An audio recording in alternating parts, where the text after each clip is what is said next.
바로 이어가 보겠습니다. 금리 떨어뜨린다 하면 오르고, 의료보험 환급한다 하면 더 뺐고, 자영업, 부채, 폭발. 자, 요거 항상 반대로 뉴스에 나오는 거 금리 떨어뜨린다는 뉴스 보셨을 거예요. 조금 떨어뜨리면 그 뉴스에 막 나오거든요. 지금 언론의 모습이 그러합니다. 몇 건의 뉴스가 이렇게 쏟아져 나오고 나면은 그 다음에 갑자기 급격한 금리 상승이 있습니다.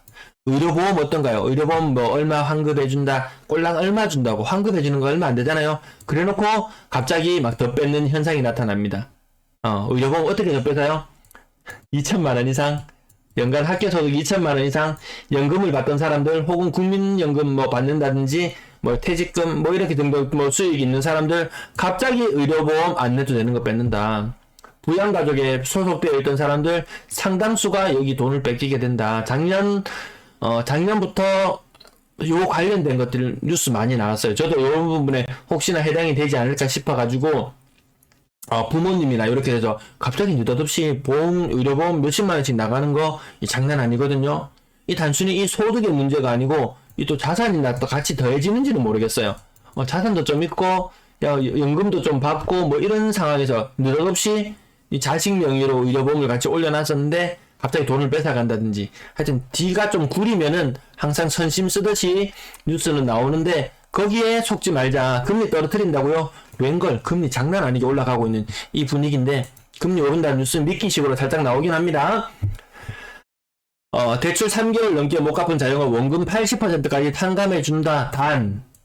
단이라는 단서 조항이 너무 많이 붙습니다. 마치 모든 걸 다 깎아주는 것처럼 정말 가난은 나라님도 구제해주지 않습니다.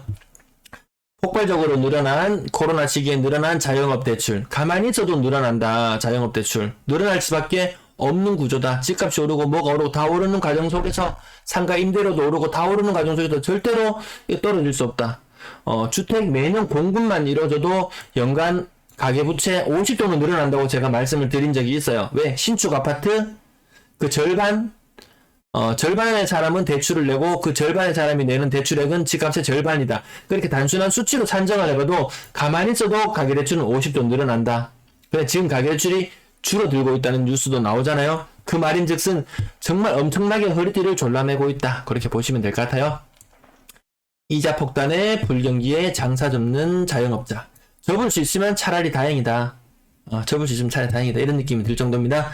비천조 코로나 청구서 날아온다고 합니다. 이게 지금 자영업 대출 원금이나 이자나 이런 거 유예해줬던 부분들도 연말이 되면 다시 정상화되지 않을까 이런 느낌도 들고요. 생산, 소비, 투자. 이 소비가 줄어든다는 부분 돈 안 써요. 1년에 50조씩 물건을 사야 될 판에 50조씩 빚을 갖고 있어요. 50조씩 100조씩 빚을 갖고 있다는 말이에요. 소비가 둔화되면 결국 생산도 둔화될 수밖에 없을 것이고 생산이 안 되고 안 되는데 누가 투자를 합니까? 투자도 안 되고. 자영업자 버티기 힘들다. 네, 디지파크님 말도 안 되는 논리였겠지만 일부 맞는 말이기도 합니다. 이번 부동산 붕괴는 금리가 오르지 않았어도 시작되었으리라 생각합니다. 네, 저도 그 부분 공감합니다. 디지파크님. 이미 2019년 그맘때도 이미 충분히 안 좋아지고 있었고 그때도 충분히 가계 부채는 많았고 충분히 그때 금리를 조금씩 올리면서 건전하게 조정해 나갔어야 되는 그런 과정이었는데 정부의 실책이죠. 금리 그때 2번 올린 적이 있었어요. 1.25에서 1.75까지인가 0.25%지 베이비 스텝을 2번 밟은 적이 있었을 거예요. 근데 그때도 그 순간 바로 서울의 부동산 가격이 하락하고 조정받는 그런 모습을 보였었거든요. 이미 그때 차라리 조정했었으면 차라리 더 나았을 수도 있다. 그놈의 경착륙 타령. 경착륙은 안 된다. 그때 했던 조정은 오히려 차라리 더 건전할 수 있었다. 지금은 너무 거품이 커져버린 상태이기 때문에 지금의 붕괴는 서울 수도권 아까 뉴스 전국 뉴스 제가 간추려서 보여드렸었는데요. 어마무시하더라. 지금 터지는 거 장난 아닙니다. 국제유가 5% 넘게 하락, 경기 침체 때문에 그런데 다시 오르락 내리락 하고 있습니다. 많이 떨어지긴 했어요. 90불 밑으로 내려오기도 했어요. 주유소 기름값도 제가 어젠가 넣었을 때 1665원 요 정도로 넣는 수준이었어요. 근데 유가는 90불이지만 환율이 얼마냐. 한 1150원 하던 게 연초에 1년 기준으로 봤을 때 1150원 하던 게 1350원까지 거의 20% 가까이 올랐다. 유가는 90불대로 떨어졌지만 유가가 뭐 100불 이상인 거나 다름없다. 지금 우리는 유가 100불 이상에 살고 있는 시대에 살고 있는 것과 다름없습니다. 인플레 당연히 일어날 수밖에 없다. 천조 자영업 부채. 근데 부채도 웃기는 게 한번 찾아보면요. 찾기가 너무 힘들어요. 찾기가 정말 힘듭니다. 가계부채 줄어들었다 하지만 이 자영업자 대출이 87조 늘었어요.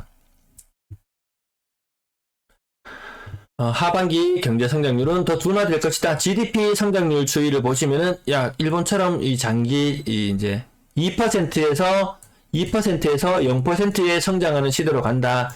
이 지난 10년간은 우리는 그래도 2에서 4%의 양호한 성장의 시대를 거치고 있었다. 똑같이 갑니다. 자본주의 사회 좋아하시는 분들 많잖아요. 시장 경제 좋아하시는 분 많잖아요. 자본주의는 항상 성장률이 둔화되는 단계로 가더라.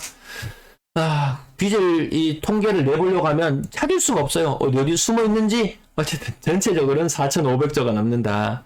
이 대출 금리를 4%만 잡아놓고 친다고 하더라도 이거 얼마인가요? 160조. 가계 기업 빚이 160조. 우리나라 1년 국가 예산 620조. 이 120조. 이 빚, 이자만 갚는데 160조고, 원금까지 같이 갚는다고 생각하면 뭐든지 생산, 소비, 투자, 뭐든지 다 줄어들 수밖에 없다. 빚이 너무 커져버렸다. 파월의 지난주 발언에 대한 해석이 계속 뒤따르고 있었는데요. 고통이 있더라도 금리를 계속 올릴 것이다. 인플레이션 45차례나 언급했다. 소비자 물가 8.5%인가요? 얘를 물가 수준을 2% 수준까지 소비자 물가를 떨어뜨리려고 한다. 이게 되나요, 이게? 지금 금리는 얼마냐? 미국 기준금리는 지금 얼마인가요? 지금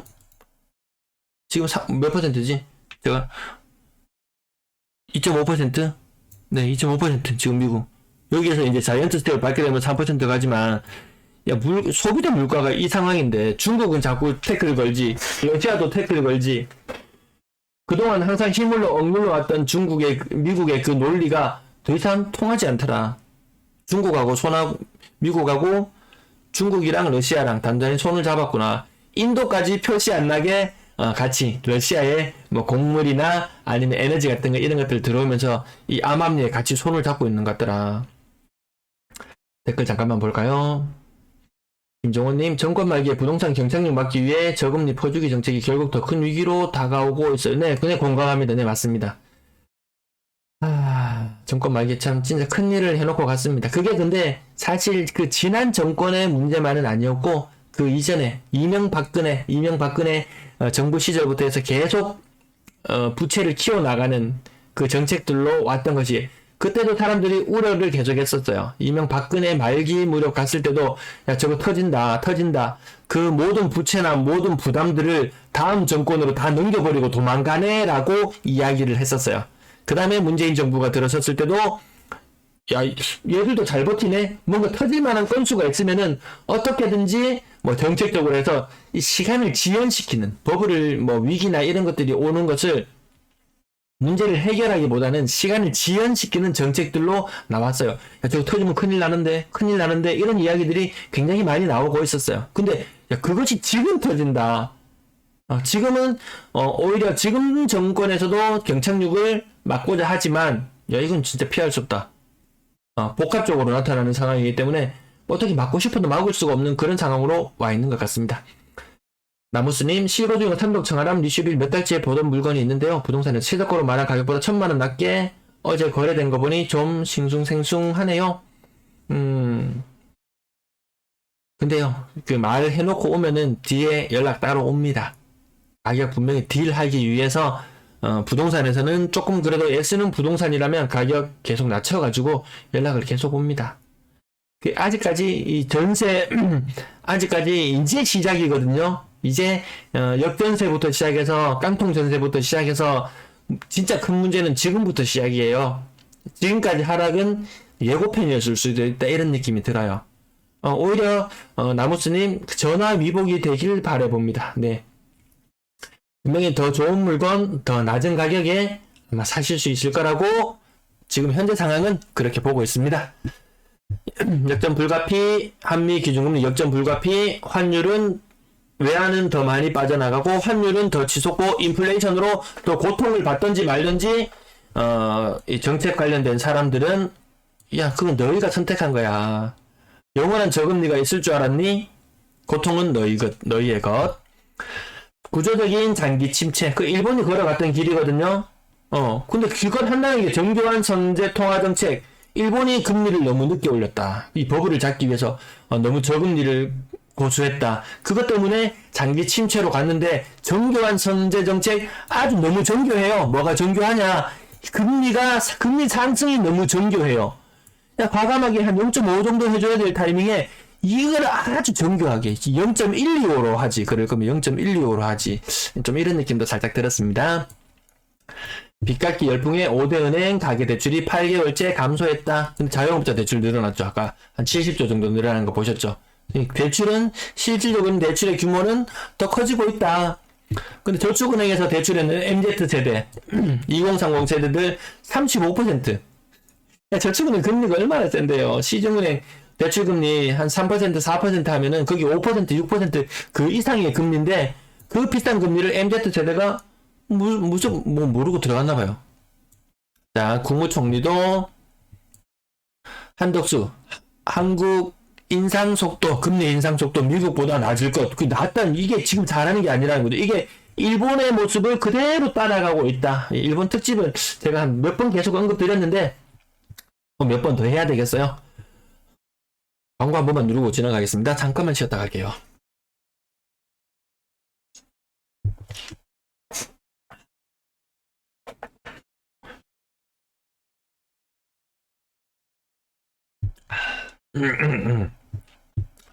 얘네들도 말이 오락가락합니다. 한은 총재 이창용 연준보다 먼저 금리 인상 종료한다 할 수 없어. 말을 막 계속 손가락 뒤집듯이 자꾸 뒤집어가지고 어쨌든 영끌 하우스 푸어 이야기가 계속 나오고요. 파월 매파 발언 지금 2.5%인데 갑자기 내년 초가 연 3.25%가 아니고 올해 안에도 3.25%에 도달할지도 모르겠더라. 네, 그런 느낌으로 보면 되겠습니다. 금리는 계속 올라서 대출 낸 사람들은 고통받고 있다. 아까 요것도 한번 나타냈었는데요. 미국 기준금리 나타냈었는데요. 야, 요 떨어진 만큼, 요거 떨어진 만큼만, 야, 요만큼만 하고 끝내자. 요만큼만 하고 끝내자. 이게 안 되면은 고통의 기간은 더 길어질 수 있다고 말하는 부분이 아마 이 부분. 더 연장된다. 미국이 연장된다면 우리도 뒤따를 수밖에 없는 그런 입장이지 않을까 싶습니다. 아까 우리나라 뉴스에서는 좀 전에 보셨겠지만 내년 초 3.25% 이렇게 나왔었는데요. 또 다른 뉴스에서는 9월달에 당장 9월달에 3.25% 간다. 이 알 수 없습니다. 당장에 이를 알기가 어렵다. 그 다음 부동산 한판은 길어질 것이다. 대출 더 받으라고 이야기하지만 가계빚이 1900조다. 가계빚 1900조 중에서 이 주택담보대출은 800조 정도밖에 안 돼요. 근데 이 800조 규모에 해당하는 전세자금 대출이 800조라는 거예요. 전세자금 대출이. 이 전세자금 대출이 아니고 전세자금 시장이 800조 규모의 시장이에요. 엄청나게 큰 시장이거든요. 근데 여기에 문제가 생겨요. 이게 어디가 몸통이고 어디가 꼴인가요? 어디가 몸통이냐, 어디가 꼴이냐. 꼬리가 이 몸통에서 이 시작된 이 아파트. 이 꼬리, 거기에서 파생된 꼬리라는 이 전세 시장. 이 꼬리가 몸통을 흔들어 버리는 시기가 지금부터 시작이다. 강달러 계속되고 있고, 1360원, 아까 이야기까지 나왔었죠. 정기예금 금리, 여기 은행하고, 저축은행하고, 요 은행에서 신호탄을 쏘아 올렸던 게 지난번에 말씀드렸던 하나은행에서, 억 단위 이상 자금을 예치하면 3.8% 금리를 준다. 지금 여기에 준하는 금리를 굉장히 많거든요. 저축은행하고 별 상관이 없더라. 그러면 사람들이 더 안정성이 높은 1금융권으로 가지 않겠습니까? 그렇게 된다면 저축은행들은 자금을 땡겨오기가 더 힘들어질 것이다. 자금을 땡겨오기가 더 힘들어진다. 그 말인즉슨 이 저축은행들요. 아까 증권사나 이런 것들 보셨지만 저축은행, 증권사 뭐 보험회사 이런 것들이 파이낸셜 프로낸싱 이런 데 돈을 많이 빌려줬단 말이에요. 건설사 이런 것들이 무너졌다? 그러면 자금 회수가 안 된다? 그러면 이 은행들의 위기로도 다가올 수 있다. 네, 그렇게 보시면 될 것 같아요. 3년 만기 국채금리도 제가 뒤에 캡처해 놓은겠지 싶은데, 국채금리 관련해서는 뒤에 다시 한번 언급드리도록 할게요. 한국은행 경제통계 시스템에 들어가면은 굉장히 많은 자료들을 볼 수 있습니다. 한국은행 경제통계 시스템.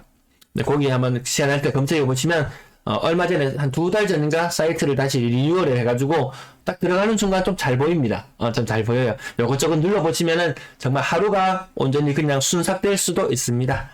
네, 달러가 굉장히 강해지고 있는 모습. 3억 빌리면 30년 이자 2억. 근데 이제는 집값이 오르던 시기에는 이 30년에 대한 대출에 별로 사람들이 생각하지는 못했어요. 근데 지금 우리나라 중위 연령이 얼마인가요? 43세, 만 43세, 만 44세. 이 연령대가 우리나라의 중위 연령대예요.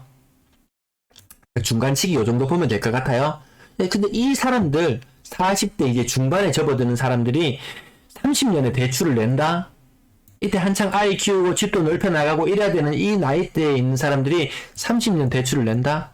야, 그럼 70대 중반까지 이 빚을 갚아야 되는 거야. 야, 빚은 갚는 거 아니야. 그런 게 어딨어요. 다 갚아야 됩니다. 이 70대 중반까지 빚을 갚아야 된다. 근데 아마 연세 좀 있으신 분들, 제 방송 시청자 중에서 연세 좀 있으신 분들은 느끼실 거예요. 야, 40세 때는 그래도 나는 날아다녔다. 야, 40대 후반부터 이 신체 기능이라든지 힘을 쓴다는 것이 계속 관리를 해온 사람들은 좀 상황이 낮지만, 관리를 안 해온 사람들은 야, 이제 몸 쓰는 것도 예전 같지 않다. 60대, 70대로 넘어가면 야, 이 총기도 좀 떨어지고, 야, 판단력이라든지 이런 것들도 야, 그전 같지 않더라. 막 이 40대 때 막 새 아파트 찾아다니면서 새 집 계속 갈아타면서 아이고 내가 그때는 날아다녔지 하면서 이 집 저 집 막 2년씩 막 3년씩 막 나 그거는 언젠가요? 김영삼 정권부터 들어섰으니까 지금 김영삼 정권 때 일시적 1가구 2주택 양도세 비과세 들어선 거 제가 옛날에 그 특집을 한번 해서 온갖 법령들을 다 뒤져서 찾아냈어요. 그때도 부동산 분위기가 살짝 안 좋을 때 이 김영삼 정권 한 93년 무렵이었던 것 같아요. 그전에는 상속이나 증여나 좀 특수한 결혼이나 이런 경우에 한해서 일시적 1가구 2주택 비과세가 있었거든요. 근데 아파트들은 팔아야 되겠고 뭐 아파트는 잘 안 팔리고 그런 상황이 되니까 야 그럼 새 아파트 사라. 기존 아파트 팔면은 일시적 1가구 2주택 양도세 비과세 해줄게. 그게 도입되었던 게 김영삼 정권 때예요. 그것이 집가 상승을 부추기는 가장 큰 이유 중에 하나라고 저는 생각하거든요. 2억, 3억, 4억, 수억 원의 차액을 거두더라도 세금을 거의 안 내도 된다. 그거거든요. 그것 때문에 야 그때부터 지금 2022년까지 거의 30년 세월 되잖아요. 야 나 30대 때부터 집 2년씩 뻔질나게 옮기면서 날아다니면서 이삿짐도 막 허리에 짊어지고 다녔는데 야 이제 60대 70대가 되니까 그때처럼 못하겠다. 야 자녀도 다 키웠겠다. 지금 너 앞날 너무 편하게 살면 되는데 집에 그렇게 연연하지 않아도 되겠다. 뭐 이런 생각으로 바뀌어 나갈 수 있습니다. 근데 그게 일본에서 그렇잖아요. 뭐 4층 5층짜리 아주 오래된 아파트들 재건축하려고 좀 외곽 지역이긴 해요. 근데 거기도 재건축을 해보고 뭘 해보려고 해도 상당수 거의 막 70대 심지어 80대 넘어가는 그 어르신들이 아이고 내가 살아보여 얼마나 살기라고 집 그거 말랐고 다시 짓는 지금 사는데도 뭐 좀 불편하긴 해도 뭐 사는데 아무 지장 없는데 뭐 이런 식으로 갈 수 있다. 그러니까 우리도 이 나이대가 높아지면 사람들의 생각이 그렇게 바뀌어 나갈 수 있다. 재건축 한번 하려고 안 먹으면 그 10년의 세월을 보내야 되는데 이 60대 70대 집값이 또 뭐 2배 3배 뛴다는 보장만 있으면 60대라도 다시 힘이 펄펄 나서 할 수도 있겠지만 야, 내가 70대에 접어들었는데 우리나라 평균 연령 평균 수명 한 84세 정도 되나요? 80세? 80세인데 뭐 조금 넘어가는 그런 정도 수준인 것 같은데 내가 70대가 되었을 때 10년을 바라보고 재건축 10년을 바라보고 뭔가를 할 수 있겠느냐 이렇게 봤을 때 이미 아파트 충분히 많다.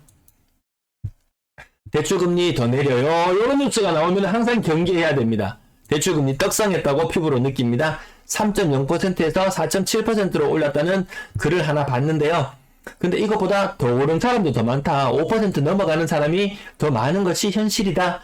카카오뱅크 주담대 금리 최대 0.8% 85% 인하라는 뉴스를 앞에 내놓고 뒤에서는 막 2% 3% 올리는 것이 지금 언론과 은행이 하는 일이다. 정부에서 먼저 이야기합니다. 야, 너희들 앓는 소리 좀 해.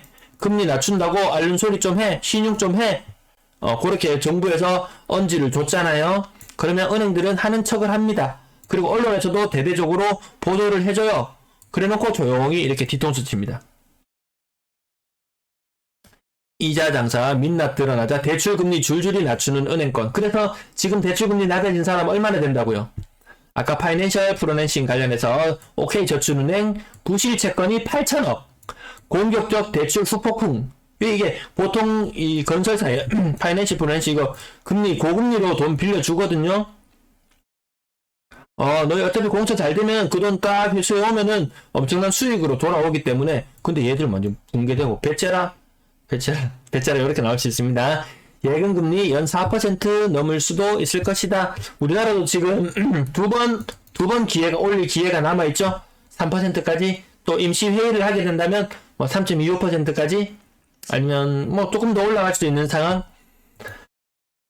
자, 환율 실화냐 1350원 뉴스가 나왔던 게 8월 31일이었거든요. 지금 1360원도 넘어가 있는 상황. 서울 중위 아파트 가격도 떨어진다. 비싼 아파트, 그나마 싼 아파트 거래되네 했지만 다 같이 떨어진다. 금리 뚝 떨어지는 시기 옵니다. 이런 뉴스. 이 뉴스가 언제 나왔냐면 9월 2일자, 오늘 9월 3일이잖아요. 9월 2일자로 금리 뚝 떨어지는 시기가 온다는 뉴스가 있어요. 언제? 아직까지 정점이 올라가지도 않았는데 물론 뚝 떨어지는 시기는 옵니다. 언제? 경제가 처참히 더 무너졌을 때, 더 고통이 아주 가중되어서 무너지는 계층이 또 많이 무너지는 시기 이후에 이 뉴스를 보고 위안을 삼고 야 그래 조금만 더 버텨보자 하는 사람들이 무너질 쯤에 아마 금리가 내려가지 않을까 이런 느낌입니다. 집값 전세가 계속 떨어지고 있고 전월세 4년치대 자리 잡나 갱신 비율 50% 넘었다. 제가 요 서울 자료 조사했을 때 임대차 3법 그 관련해서 2+2가 아니더라도 이 서울의 통계를 보면 이미 기존에 전세를 살고 있던 사람들의 50% 정도는 이미 2+2를 살고 있더라. 그런 거 한번 다뤄드린 적은 있어요. 역전세 관련된 뉴스도 계속 나오고 있습니다. 매매 전세 곤두박질 치고 있다. 요거 아까 좀 전에 좀 페이지에서 봤던 갱신 비율인데요. 갱신 비율로 보지 마시고 2+2를 실제로 얼마나 살았느냐. 그 부분 보시면은 실제로 더 많이 눌러 삽니다. 그래서 전세 거래가 많이 안 되는 이유 중에 또 다른 하나는 이렇게 눌러 사는 사람들이 더 많다. 2+2 거기에다 2+2 다시 요런 식으로 많이 사더라. 2 to the 2 뭐 요런 식으로 요런 식으로 가는 것 같습니다. 세입자 못 구해서 요 뉴스입니다. 요 뉴스 제가 말씀드렸던 게 세입자 못 구해 전국 아우성 역전세난 경고 현실화됐다. 이게 웃기지 않습니까? 이거 9월 1일자 뉴스예요. 역전세난 경고 언제 했어요? 전세 대란 뉴스만 계속 나왔어요. 전세 대란 뉴스만.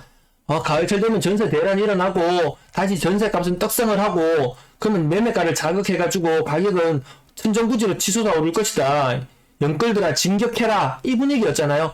와 이거 진짜 황당하지 않습니까? 제가 일주일간 본 뉴스 중에서 제일 황당했어요. 역전세난 경고 현실화됐다. 일주일 전에 경고해주고 현실화됐다. 이거 이렇게 말하는 거하고 비슷하지 않습니까? 야. 그린그린님 2+2는 확인할 수 있는 방법이 있나요? 통계상으로 대구에서는 확인은 불가능합니다. 국토부 실거래가 자료에 서울 지역 전 월세 자료를 검색해 보시면은 그것이 갱신인지 신규인지 나와요. 그 시스템이 도입된 지가 거진 지금 거의 1년이 다 돼 가거든요. 그거 아주 단순한 거거든요. 그럼 일반 광역시에도 확대 시행하라. 우리도 제대로 된 정보를 좀 알고 싶다. 근데 확대 시행 안 해요. 아마 서울과 인천 정도만 지금 시행되고 있는 것 같습니다. 그래서 대부분 갱신인지 아닌지 확인하기가 좀 어려워요. 그나마 확인하려면 개별적으로 아실, 아파트 실거래가? 아실이라는 그 사이트에서 개별 아파트가 이게 갱신인지 아닌지 그런 느낌으로 조금 확인해 볼 수는 있어요. 전반적인 수치를 대구에서는 확인할 수 없습니다. 그나마 서울 자료를 통해서 한번 살펴보면은 그 정도 비율로 대구도 진행이 되겠구나 이런 느낌으로 살펴보는 겁니다. 그렇다면 방대한 자료를 해서 그것도 특별 영상으로 남겨놓은 흔적은 있어요. 다시 지금 제가 그 영상을 만들어내라 그러면은 못 만듭니다. 그러면 다시 저는 그 영상을 보고 공부를 해서 다시 그 자료를 가공을 해야 됩니다. 이 생각보다 가공하는 작업이 쉽지가 않아서요. 저는 제 영상을 계속 과거 영상을 참고할 수밖에 없다. 이 하나하나 만들어지는 자료가 단순한 원리로 만들어지는 것들이 아니기 때문에 근데 이 시청하시는 분들도 제 영상을 보시면은 내가 엑셀을 좀 다룰 줄 안다 하시는 분들은 나도 한번 해봐야지 하면은 가능하다. 네, 그림 그리는 옛날 서울 자료가 있는데 제가 영상 너무 많이 올려서 네, 좀 분명 찾으려면 조금만 노력하시면은 찾으실 수는 있지 싶어요. 실거래 갱신인지 아닌지. 네네. 확인만 해도 엄청날 것 같대요. 그러니까 생각보다 이 뉴스에서 나오는 이 부분이 갱신 비율이 50%까지 많이 올라왔다. 이 뉴스가 사실 믿을 만한가? 좀 이런 느낌이 듭니다. 이게 좀 현실과는 약간 다른 느낌이 있었어요. 그래도 가장 히트는 이거 아닙니까? 역전세난 경고 현실화됐다. 이거 진짜 할 말이 안 나옵니다. 역전세난 전국적으로 시작되는 분위기, 이 단순히 역전세난이 문제가 아니더라. 제 영상 오늘 후반부까지 좀 봐주세요. 기왕 보셨는 김에 지금도 지난주에 2시간 20분 했던가? 지난주에 2시간 이제 대구편 조금 다뤄드릴 건데요. 막판에 제일 중요한 내용을 제가 마지막에 넣어버려가지고 나중에 영상 다시 찾아보셔도 괜찮습니다. 이 단순히 역전세의 문제가 아니다. 역전세와 아까 제가 오늘 영상 가장 초반에 말씀드렸던 금리와 관련된 부분, 그리고 요것과 DSR과 관련된 부분, 요것들이 복합적으로 다 엮여가지고 결국에는 기존에 만약에 1 플러스 1 두 개의 주택을 가지고 있던 사람이 여기에 기존 대출을 가지고 있는 상태에서 또 대출이라고 할까요? 또 대출, 기존 대출, 또 대출 이렇게 있는 상황이면은 굉장히 복잡해질 수 있다. 그거 제가 계속 말씀드리잖아요. 2억까지 그 주택 전세금 반환 대출 내준대. 전세자금 반환 대출 내준대. 전세자금 반환 대출. 근데 이 전세자금 반환 대출을 내려고 보니까 그전에는 규제지역일 때는 1억이었지만 2억까지 늘어나서 한숨 돌렸다고 생각할 수 있는 사람이 있는데 이 기존의 대출이 있게 되면은 이 한도가 굉장히 줄어들 수 있다. 이 한도가. 그렇죠. 자금 대출 받아서 내주고 싶어도 못 내주는 거예요. 이게 굉장히 큰 문제입니다. 근데 단순히 못 내주는 게 1, 2억 정도. 그 다음 인차인이 줄 서서 들어와서 다음 세입자를 연달아 받았을 때는 오히려 상황은 낫습니다. 기존의 전세자금 대출 4억을 받았어요. 전세 세입자한테 4억을 받았어요. 이 시세가 2억 수준까지 떨어졌어요. 그러면 다음 세입자가 곧 이어서 들어오면은 2억의 대출만 내면은 어떻게든 해결돼요. 근데 이 2억의 대출이 안 나올 수 있는 것은 내 기존 주택에 대한 대출이 있었기 때문에 DSR 제한으로 대출 한도가 줄어들 수 있다. 근데 내 기존 대출 때문에 내 대출 한도가 줄어들기도 하지만 이 금리가 상승하면 DSR 비율이 높아지면서 또 대출이 줄어드는 부분이 있어요. 이게 얼마나 복잡하게 얽히고 설키는지. 근데 그나마 좀 전에 말씀드린 다시 한번 정리해보면은 이 2억의 전세, 다음 순서로 2억의 전세입자를 바로 구했는 경우는 문제가 안 되는데 세입자가 나가고 공백이 생기는데 이 4억의 대출금을 땡겨와야 되는 상황이다. 전세금을 반환하기 위해서 4억을 땡겨와야 되는 상황이다. 그럼 이 4억을 자금을 땡겨오려면은 연봉 한 6천만원? 연봉 6천만원, 7천만원 정도 되는 사람이 30년 상한을, 연봉 한 7천만원? 한 6천만원 정도 되는 사람이 30년 상한 조건으로 기존에 아무런 대출이 없을 때 요 정도 대출이 나와요. 4억 정도 대출이 나와요. 나중에 DSR 계산기 사용하는 방법 뒷부분에 조금 다뤄드릴게요. 요 표가 아주 지금 제가 더럽게 그려놨는데요.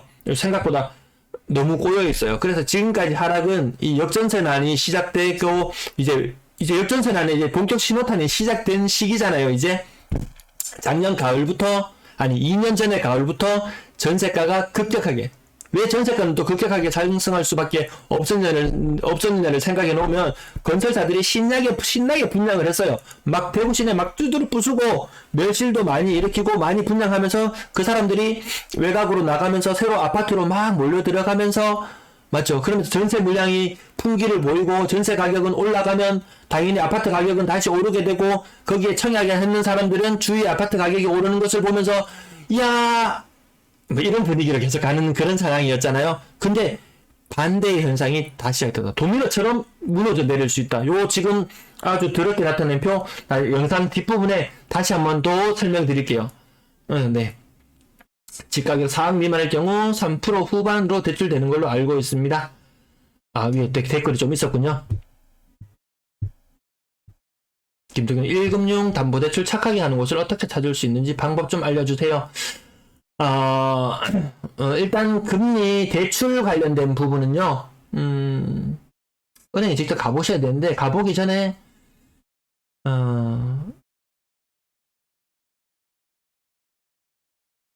네, 김종원님, 네, 눈에 보이지 않는 요런 부분들, 제가 전세에 관련된 부분을 지금 거의 한 10개월째 전세는 정말 빠짐없이 계속 하고 있었어요. 제 영상을 보시는 분들의 상당수는 원래 앞부분을 보다가 빠져나가 버려요.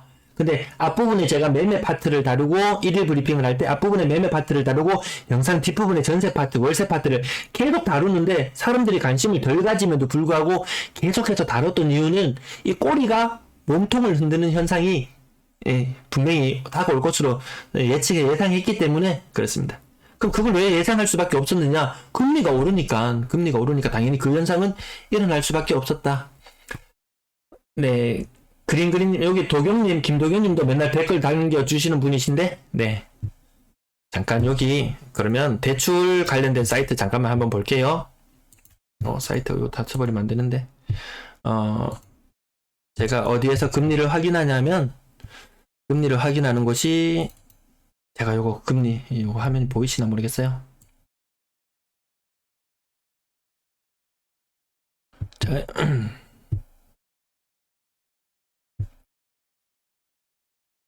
화면 잘 안 보이실 수도 있는데, 자, 요 금리, 아이고야.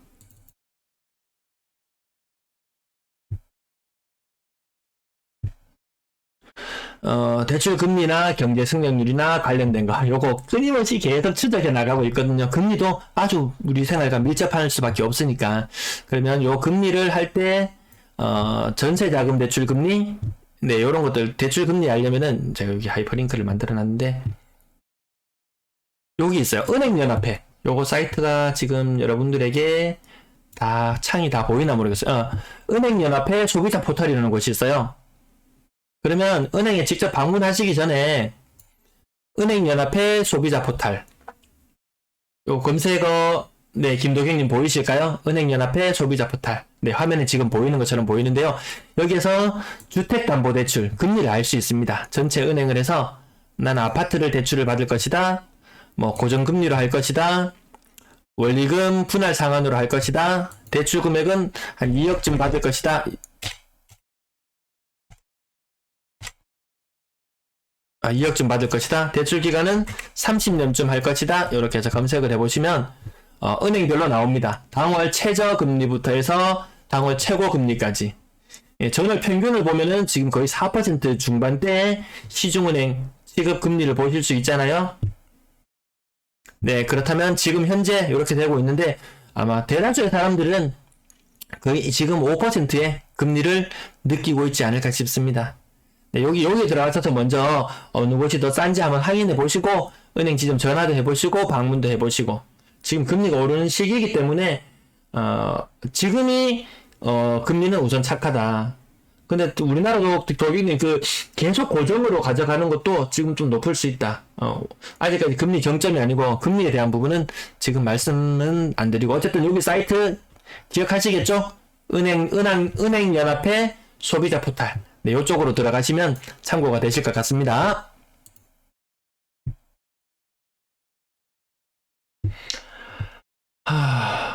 자, 집에 올라가서 차를 좀 마시고, 좀 마시고, 한 3, 4분? 한 3, 4분만 쉬었다가 시작하겠습니다. 여러분들도 지금 긴 시간 시청해주신다고 피로도가 좀 쌓일지 싶은데요. 대구 파트 좀 남아있어요. 대구 파트. 좀 빠르게 마무리할 텐데, 잠깐만 쉬었다가 하겠습니다. 1시간 40분. 이 체력의 한계인가? 여태까지 오니까 조금 부담스러워지네요. 잠깐만 쉬었다가 하겠습니다.